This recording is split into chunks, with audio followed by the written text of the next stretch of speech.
Welcome বন্ধুরা, আজকের আয়োজনে থাকছে বাচ্চাদের জন্য 7 মাস থেকে 1.5 বছর পর্যন্ত বাচ্চাদের কীরকম খিচুড়ি করে খাওয়ানো উচিত সেই খিচুড়ির রেসিপিটাই তোমাদের সঙ্গে শেয়ার করছি।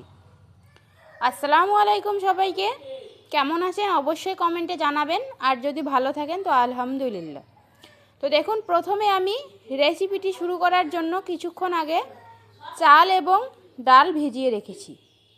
আমি এখানে মুসুর ডালটা নিয়েছি, তোমরা চাইলে মুগ ডালটা নেবে। কিন্তু বাচ্চাদের যখন প্রথম সলিড ফুড শুরু করবে তখন কিন্তু কখনোই দুটো ডাল বা 3-4টে সবজি একসঙ্গে দিয়ে খিচুড়ি রান্না করবেন না, তাহলে বাচ্চার হজমে সমস্যা হতে পারে। তাই তাদেরকে প্রথমে একটা ডাল একটা সবজি দিয়ে খিচুড়ি খাইয়ে অভ্যস্ত করে তুলে আস্তে আস্তে তাদের খিচুড়িতে অনেক কিছু জিনিস অ্যাড করতে পারেন। তো চালগুলো আমি ভালো করে ধুয়ে নিয়েছি, মুসুর ডালটা ভালো করে ধুয়ে নিয়েছি। এখন চলে আসলাম চুলায় সামান্য পরিমাণে একটু ঘি দিয়ে দিলাম, আর ঘিটা একটু গলে আসলে দিয়ে দিব গোটা জিরে।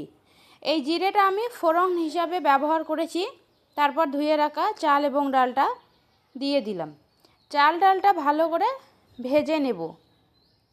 এরপর এখানে মশলা হিসাবে ব্যবহার করব সামান্য পরিমাণে লবণ এবং সামান্য পরিমাণে হলুদ গুঁড়ো। 1 বছরের আগের বাচ্চাদের ক্ষেত্রে লবণটা স্কিপ করে যেতে পারেন, কারণ 1 বছরের আগে বাচ্চাদেরকে লবণ খাওয়াতে ডক্টররাই বারণ করে।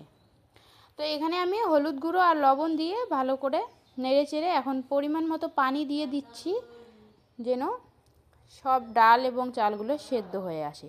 আর এখানে আমি মিষ্টি আলু একটু দিয়ে দিব, কারণ আমার মেয়ে যেহেতু 1 বছরের ঊর্ধ্বে, সেই কারণে আমি মিষ্টি আলু দিয়ে দিচ্ছি। এখানে মিষ্টি আলুর পরিবর্তে তোমরা রান্নার আলুটাও দিতে পারো, কিংবা রান্নার আলুর ছাড়াই তোমরা যারা 6 মাস বা 7 মাসের বাচ্চাদের জন্য খিচুড়ি রান্না করবে তারা শুধু ডাল চালটাই দিতে পারো।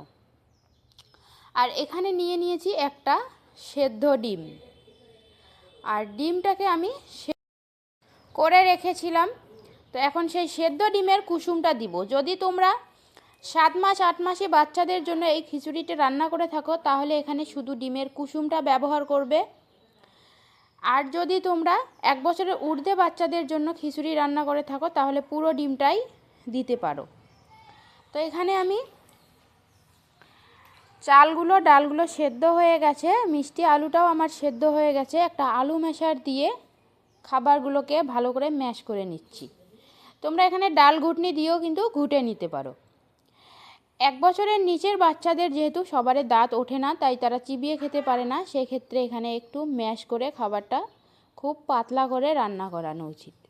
তো আলু ম্যাশার দিয়ে ম্যাশ করা হয়ে গেছে। এখন আমি ডিমের কুসুমটা দিয়ে দিলাম। যদি 1 বছরের নিচের বেবিদের জন্য এই রান্নাটা করে থাকো শুধু ডিমের কুসুমটা দিবে। এবার যদি 1 বছরের ঊর্ধ্বে বাচ্চাদের জন্য এই খাবারটা বানাও তাহলে পুরো ডিমটাই দিতে পারো। আমার মেয়ের যেহেতু 1 বছর হয়ে গেছে, তো সেই কারণে আমি পুরো ডিমটা দিয়ে দিচ্ছি। এখানে আমি সেদ্ধ ডিম দিয়েছি, তোমরা চাইলে সেদ্ধ ডিম না দিয়ে একটা গোটাল ডিমও ভালো করে ফেটিয়ে নিয়ে অল্প অল্প করে দিয়ে বেশি করে নাড়াচাড়া করেও কিন্তু খাবারটা খাইয়ে দিতে পারো। তো আমার কিন্তু খিচুড়ি রান্নাটা একদম রেডি হয়ে গেছে। এখন এটা আমি আমার মেয়েকে সার্ভ করব। 1 বছরের নিচের বাচ্চাদের ক্ষেত্রে এই রেসিপিটি যদি ট্রাই করেন তাহলে আলহামদুলিল্লাহ বাচ্চার কোনো সমস্যা হবে না এবং বাচ্চা খুব সুন্দরভাবে খেয়ে নেবে। তো বন্ধুরা, আজকের ভিডিও এখানেই শেষ করছি। ভালো থাকবেন, সুস্থ থাকবেন। আমার চ্যানেলটি যারা সাবস্ক্রাইব করে নাই প্লিজ সাবস্ক্রাইব করে বন্ধু হয়ে পাশে থাকবেন। আর যদি ভিডিওটা কোথাও ভালো লেগে থাকে তাহলে একটা লাইক করে আমাকে পরবর্তী ভিডিও বানাতে উৎসাহী করবেন। আল্লাহ হাফেজ।